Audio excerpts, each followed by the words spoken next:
முருகன் கோயில்களும் படிகளின் எண்ணிக்கையும். முருகப்பெருமானை பல்வேறு இடங்களில் மலை மீதேறி தரிசனம் செய்வதில் எத்தனை படியேறி செல்ல வேண்டும் என்று தெரியுமா?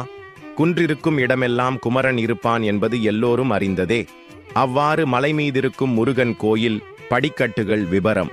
திருப்பரங்குன்றத்தில் 50 படிகள் உள்ளன. சுவாமி மலையில் 60 படிகள் உள்ளன.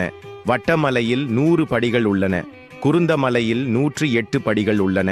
குன்றக்குடியில் 140 படிகள் உள்ளன. திண்டல் மலையில் 150 படிகள் உள்ளன.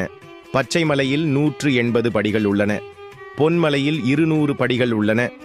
விராலிமலையில் 207 படிகள் உள்ளன. கதித்தமலையில் 336 படிகள் உள்ளன. பதிமலையில் 350 படிகள் உள்ளன. திருத்தணி மலையில் 365 படிகள் உள்ளன.